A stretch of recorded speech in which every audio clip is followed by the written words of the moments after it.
우리끼리 먹으려고 고기 샀는데 여기서 같이 먹을까? 고기 삶아가지고. 마침 잘 됐네. 가셔서 두 분이서 드세요. 그러려고 사셨을 텐데. 같이 먹으면 더 맛있지. 그리고 처음으로 너희 집에서 밥 좀 얻어 먹어보자.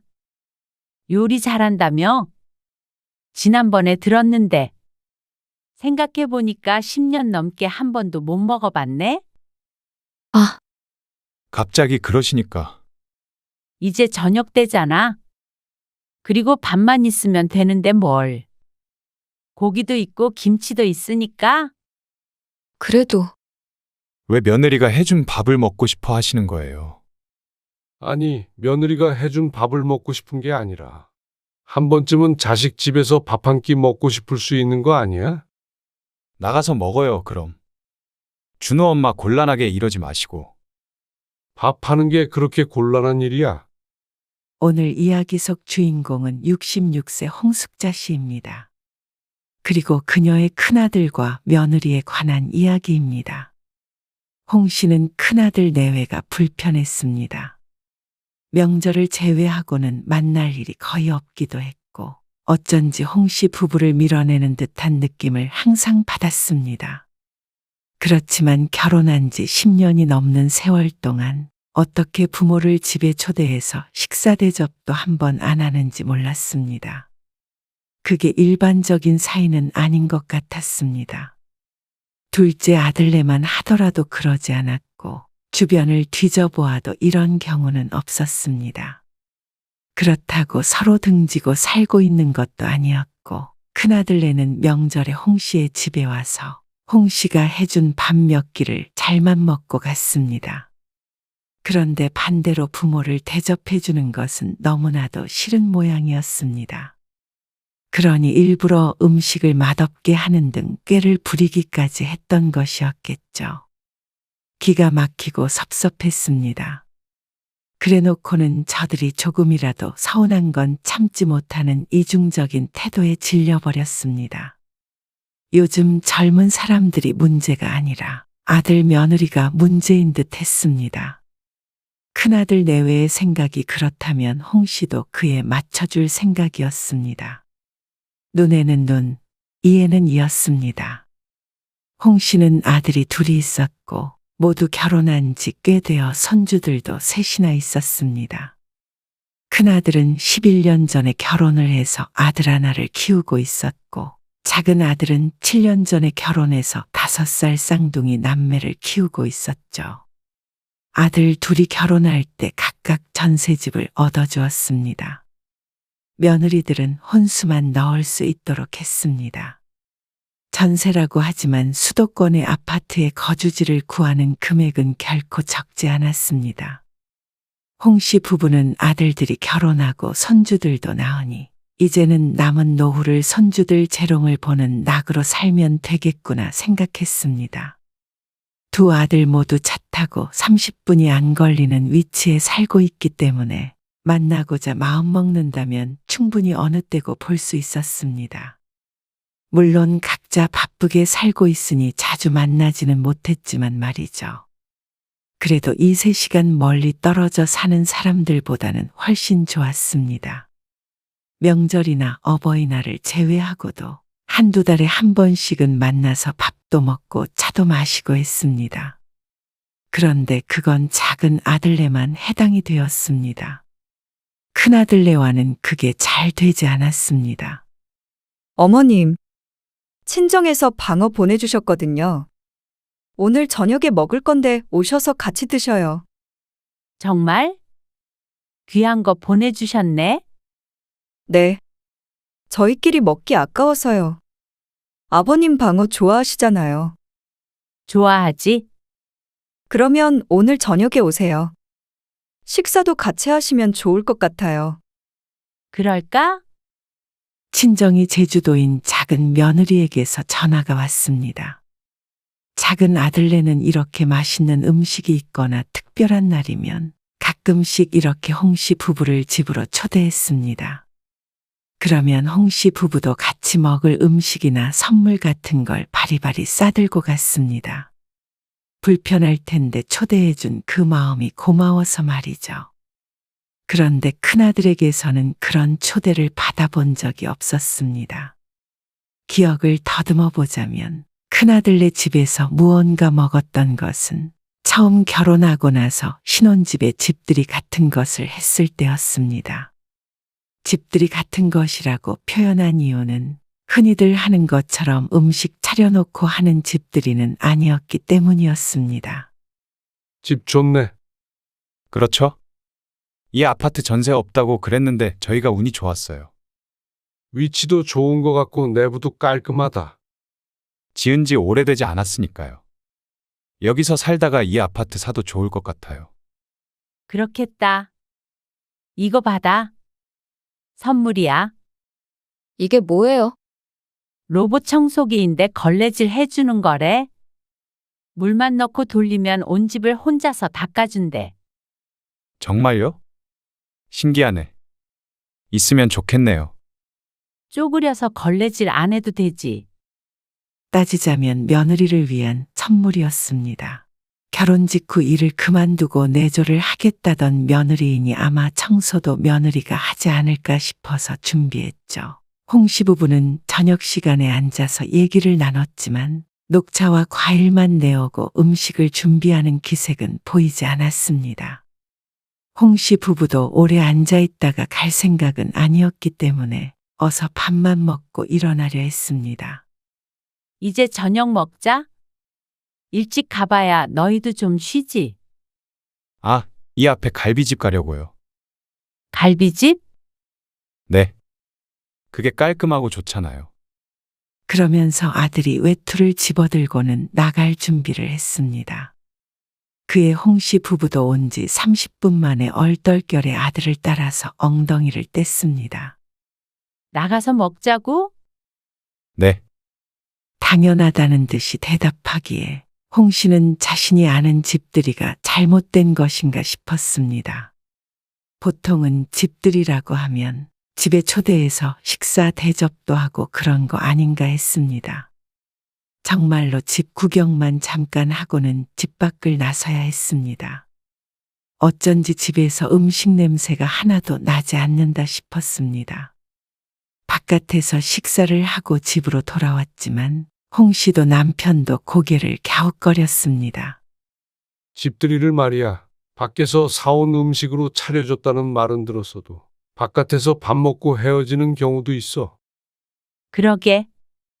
그 당시는 요즘 사람들이라 그런가 하는 의아함이 있었습니다. 그런데 작은 아들이 결혼했을 때 그게 아니라는 걸 알게 되었습니다. 작은 아들 내외는 홍 씨 부부를 초대해서 여러 음식을 해놓고 대접했습니다. 아직은 요리에 서툴다며 사온 음식도 있고 직접 한 음식도 있었지만 어느 때보다도 좋은 시간을 보내고 돌아왔습니다. 전세자금을 지원해줘서 감사하다는 인사도 들으니 뿌듯하기도 했습니다. 그리고 그 뒤로도 작은 아들네와는 종종 왕래를 했습니다. 혹시라도 맞벌이하는 아들 며느리 힘들까봐 초대를 받으면 꼭 함께 먹을 음식도 싸갔고 2달에 한 번 이상은 가지 않으려고 했습니다. 아무리 좋은 사이더라도 자주 보면 지치기 마련이니 말이죠. 아들보다도 며느리가 걱정돼서 그렇게 했습니다. 음식을 싸간다고 하더라도 시부모가 집에 온다고 하면 청소도 해야 되고 이것저것 신경 쓸 게 한두 가지가 아님을 홍 씨도 모르지 않았습니다. 시어머니가 되기 이전에는 홍 씨도 항상 며느리의 입장에 있었기 때문입니다. 그러다 보니 둘째 며느리와는 잘 지냈습니다. 가끔 전화해서 서로 안부도 묻고 특별한 날에는 선물도 주고받고 말이죠. 그런데 큰아들네와는 그게 잘 되지 않았습니다. 생각해보면 아들네 집에 간 것도 11년 동안 5손가락 안에 꼽았습니다. 그것도 손주 때문에 피치 못할 사정이 있을 때였습니다. 잠시만 봐주세요. 어머님, 죄송해요. 제가 급하게 나가봐야 해서요. 그래. 얼른 가봐. 큰며느리의 여동생이 근처 지역에서 살고 있었는데 진통이 와서 산부인과에 가야 하는데 집에 혼자 있다며 며느리가 급히 홍 씨를 불렀습니다. 아직 돌이 안 된 손주 때문에 그냥 두고 가거나 데리고 가기에도 힘들다며 말이죠.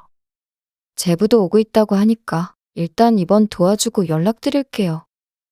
홍 씨는 고개를 끄덕였습니다. 그리고 아들 집에서 손주를 돌봐주었습니다. 2시간쯤 있으니 며느리에게서 전화가 왔습니다. 어머님, 아직 아이가 나올 때가 안 됐다고 해서 저는 제부한테 동생 맡기고 지금 돌아가고 있어요. 아직 준우 아빠 안 왔죠? 아직 안 왔어. 준우 잘 놀고 있으니까 너무 서두르지 말고 조심히 와. 네. 금방 갈게요. 그리고 3, 40분쯤 있자 아들과 며느리가 함께 집으로 들어왔습니다. 이 앞에서 만났어요. 준우 잘 있었어요? 순하고 잘 놀아. 우유도 먹였고 고생하셨네요. 고생은? 이렇게 예쁜 손주 보는데 무슨 고생? 아들은 외투를 벗더니 소파 앞에 털썩 앉았습니다. 그리고 며느리는 아이를 안아들고 있었습니다. 홍 씨는 내심 저녁을 함께 먹을 생각을 하고 있었습니다.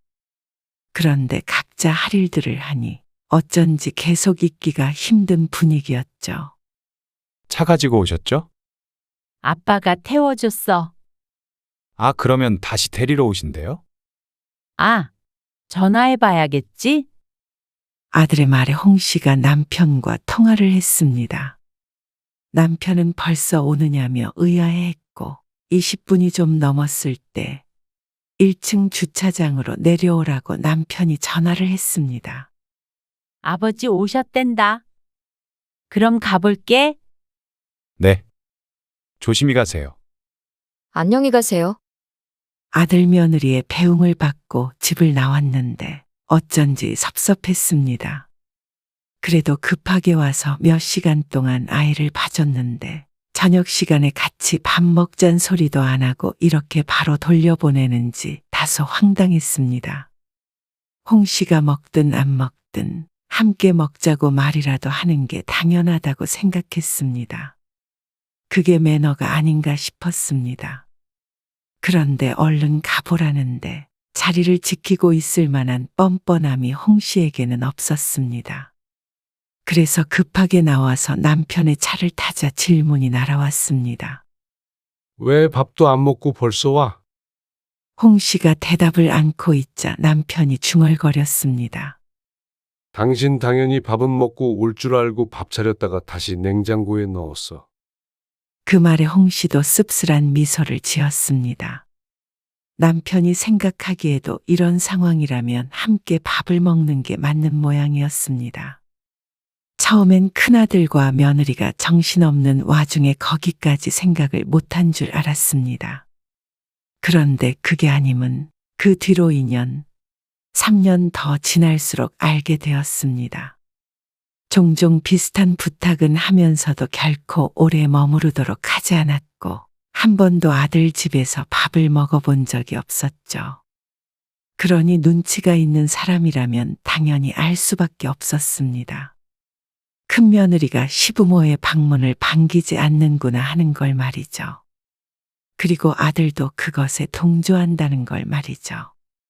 각자 성격이 다르니 이해하자 싶었습니다. 그런데 가끔은 큰아들 내외에게 서운할 때도 있었습니다.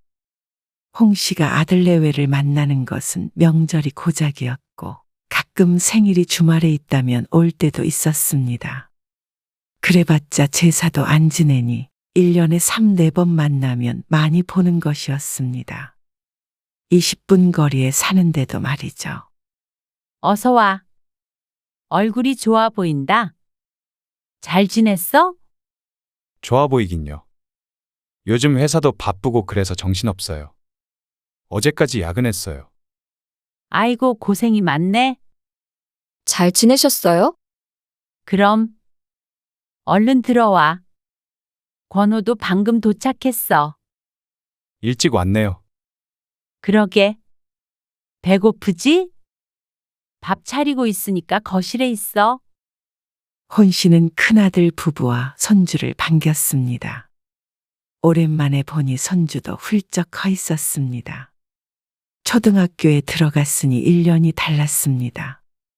남편은 거실에서 작은 아들의 쌍둥이 남매를 돌보았습니다. 그리고 아들 며느리들은 서로 둘러앉아 대화를 나누었습니다. 홍 씨는 그 사이에 밥을 차렸습니다. 어머님, 뭐 좀 거들까요? 아니, 앉아 있으라니까 그러네. 미리 다 해놔서 덜기만 하면 된다니까? 제가 덜게요. 다 됐어. 5분만 기다려. 홍 씨는 부엌으로 들어온 작은 며느리를 다시 거실로 돌려보냈습니다. 홍 씨 가족은 차례는 지내지 않았고 전날 저녁에 함께 저녁을 먹고 명절 당일 아침에 떡국을 먹고 헤어졌습니다. 홍 씨는 저녁에 자식들이 도착하기 전에 미리 모든 음식을 준비해 놓았습니다. 데우기만 하면 되도록 말이죠. 설거지는 식기세척기를 써서 고생스럽지도 않았습니다. 홍 씨는 작은 일도 며느리들에게 시키지 않았습니다. 명절에 왔으면 맛있는 거 먹고 푹 쉬다 갔으면 하는 마음이었습니다. 홍 씨도 명절에 시집에서 차례 음식 준비하고 산더미 같은 설거지를 안 해본 것이 아니었습니다. 시부모님이 돌아가시고 더는 하지 않았지만 그래도 그런 명절이 부담스럽고 괴롭다는 걸 충분히 알고 있었습니다. 그러니 홍 씨의 며느리들이 명절에 시집에 오는 게 싫은 일이 아니었으면 했습니다. 이리 주세요. 과일은 제가 깎을게요. 작은 며느리가 홍 씨의 손에 들려있던 쟁반을 가져갔습니다. 그리고 사과와 배를 깎으면서 말했습니다. 음식 준비하느라 엄청 힘드셨을 것 같아요. 다 손 많이 가는 건데. 그냥 낮에 할 일 없으니까 한 거지. 그래도요. 매번 아무것도 안 하고 얻어만 먹으니까. 아이, 괜찮아. 맛있게 먹으면 됐지. 다음 달에 어머님 생신에 아버님이랑 같이 저희 집에 오세요. 같이 식사해요. 그땐 제가 맛있는 거 많이 해놓을게요. 말이라도 고맙네. 말만 그런 거 아니에요. 홍 씨는 작은 며느리의 말에 웃었습니다. 그리고 그때 사과를 아삭아삭 먹고 있는 큰 며느리와 눈이 마주쳤습니다. 며느리는 자연스럽게 시선을 돌렸습니다. 아, 어머님 생신 때 다 같이 만날까요? 주말이잖아요. 그러네. 아, 근데 저희 집은 쌍둥이 때문에 엄청 어수선한데. 그러면 형님 내서? 작은 며느리가 큰 며느리를 보며 살짝 운을 뗐지만 큰 며느리가 질색을 했습니다. 뭐? 그건 좀 아니지. 내가 왜? 차라리 그냥 밖에서 사 먹어. 우리도 식탁이 작아서 다 같이 못 먹어. 그래. 그리고 뭘 다 모여. 따로 그냥 챙기면 되지.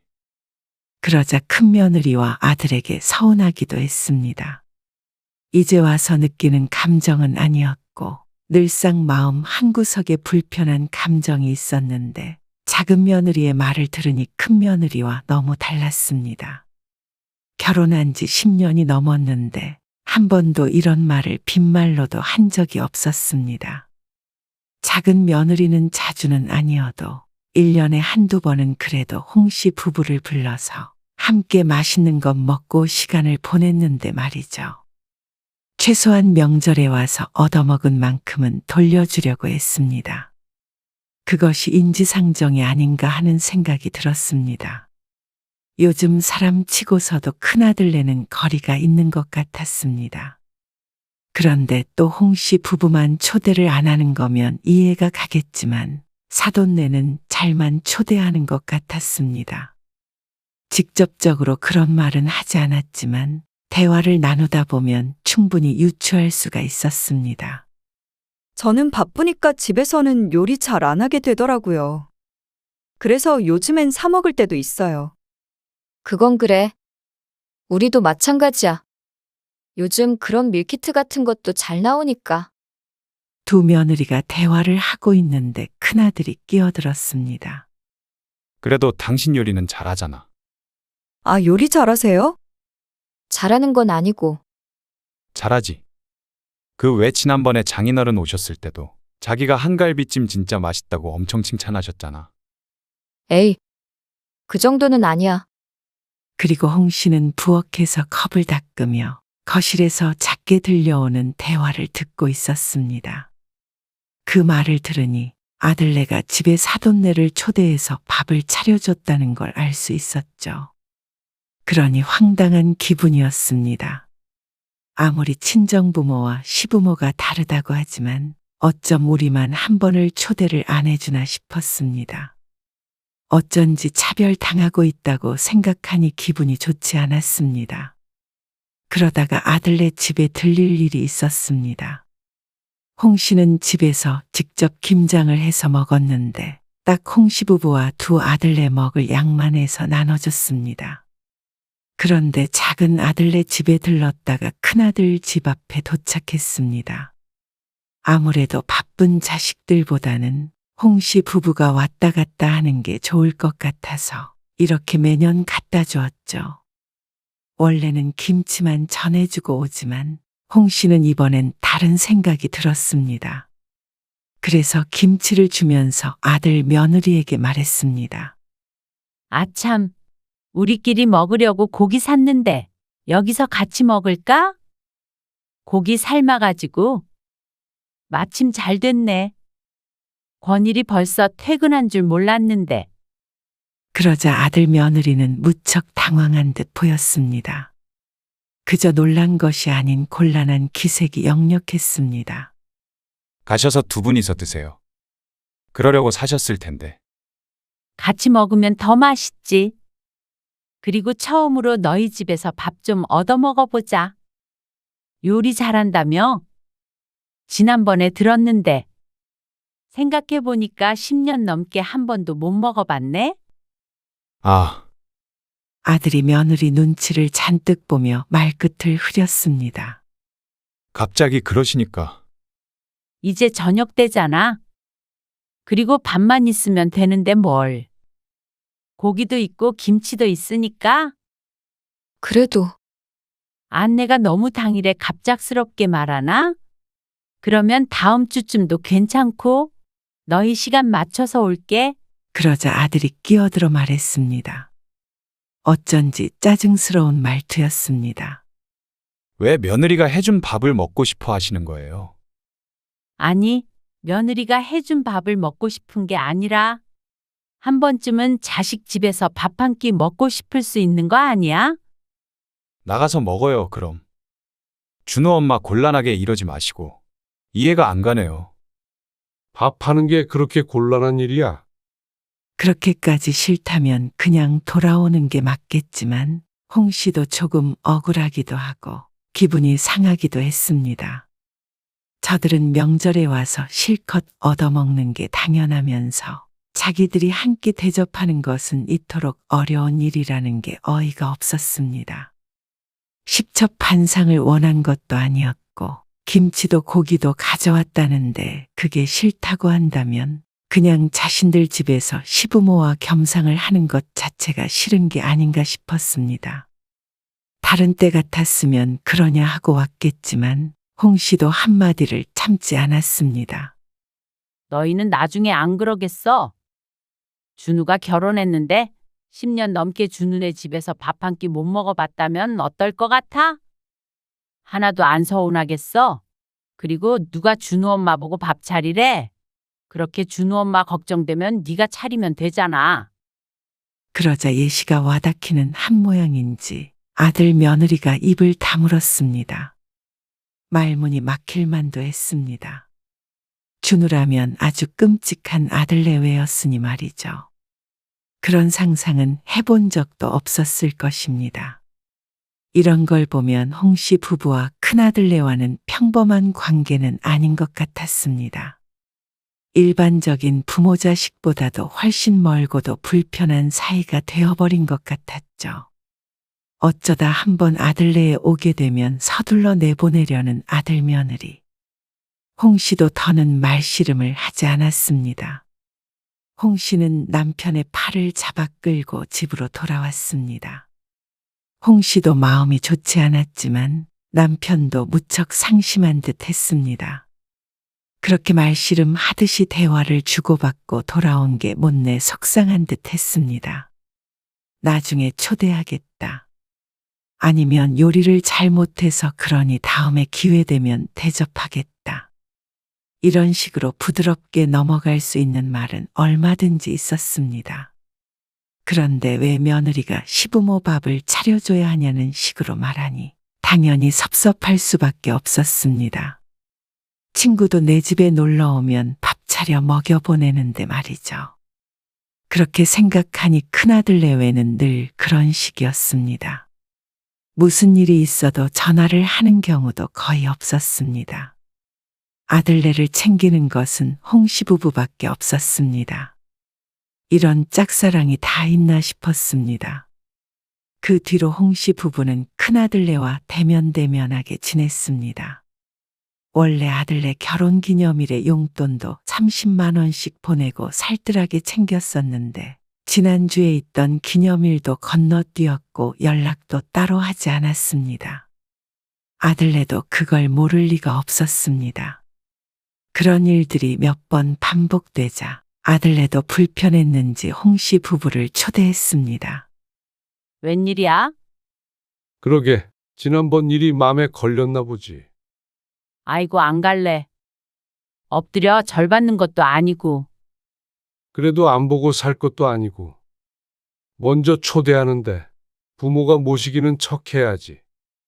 남편의 말에 홍 씨도 마음이 조금 풀렸습니다. 사실 조금 유치하다고 생각은 하고 있었습니다. 그 외에도 섭섭했던 것들을 나열하자면 구구절절했지만 표면적으로는 아들네가 밥 안 해줬다고 삐진 것이나 마찬가지로 보였을 테니 말이죠.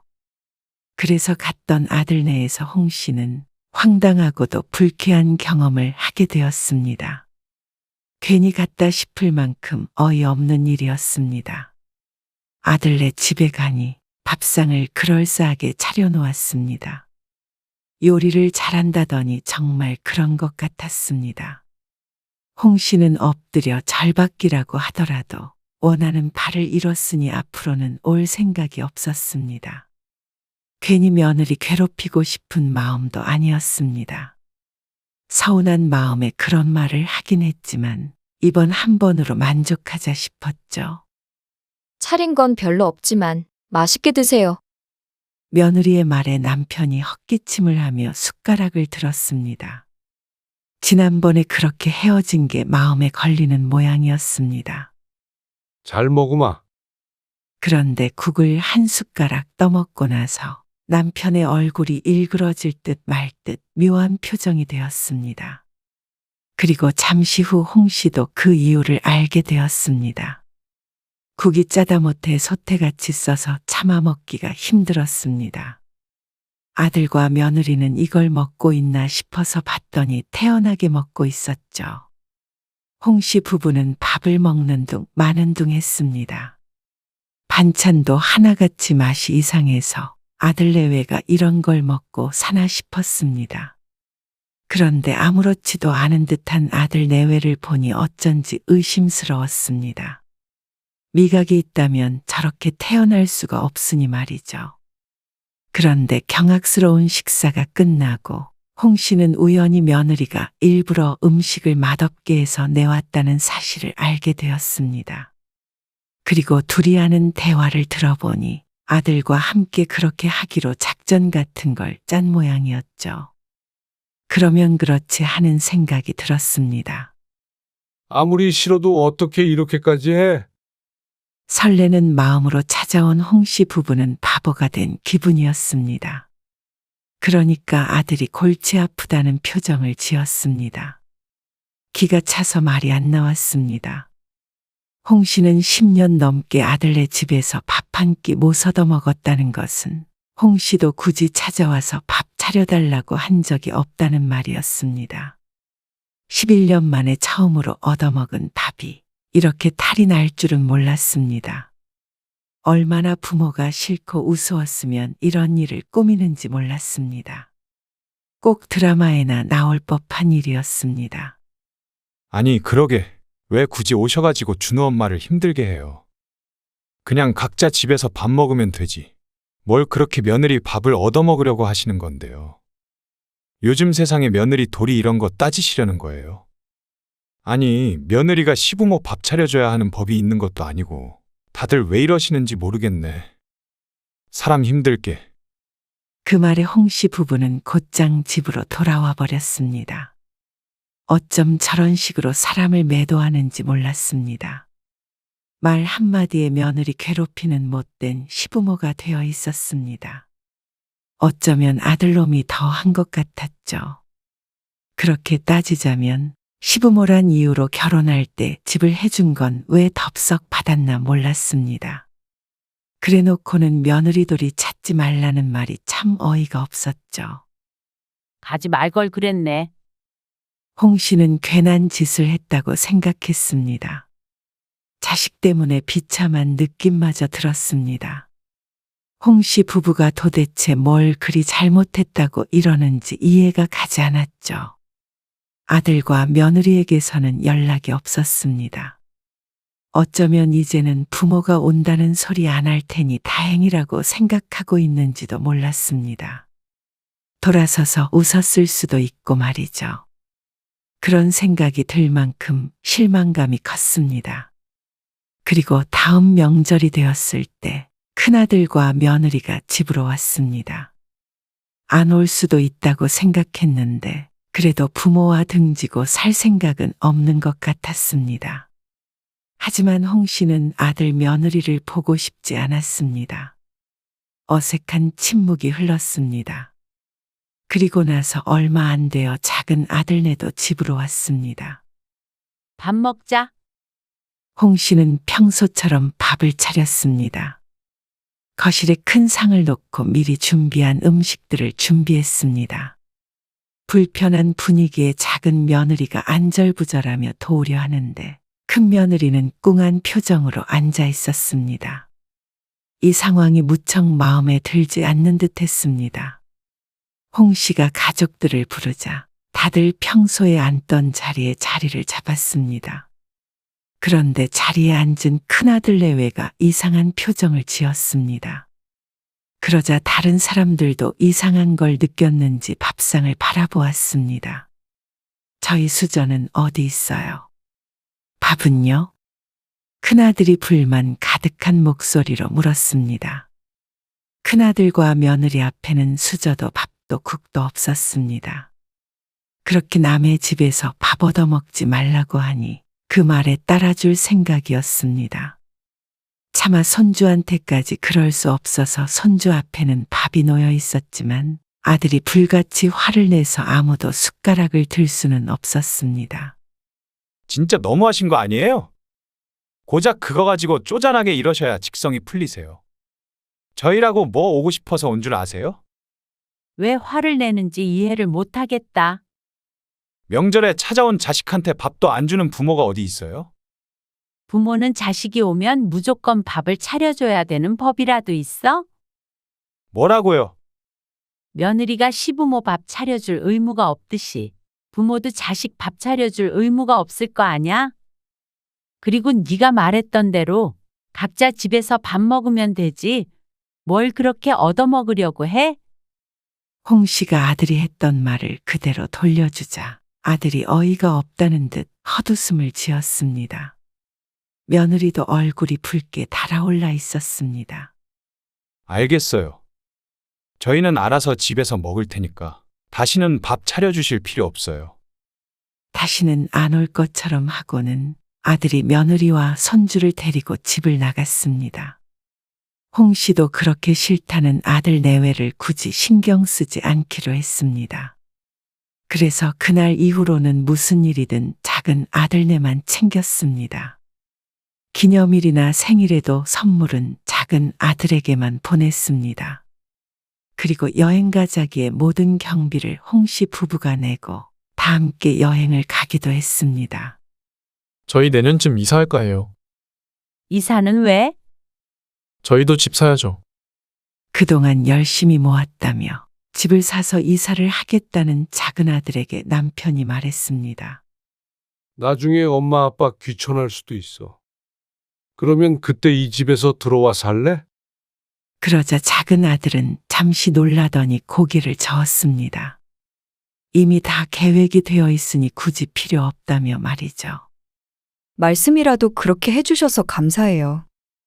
그러자 어느 날엔가 작은 아들네로부터 그런 얘기를 들었는지 큰아들과 연락을 안 하고 산지 반년이 넘어서 아들에게서 먼저 전화가 왔습니다. 제가 생각이 짧았어요. 저는 그냥 준호 엄마가 시집살이 때문에 힘든 일 생길까봐 애초에 그런 일을 안 만들려고 그랬던 거예요. 그래? 참 짧았다. 계속 그렇게 짧게 살던지 마음대로 해. 난 이제 신경 안 써. 홍 씨는 지금으로서는 아들 며느리를 다시 볼 생각이 없었습니다.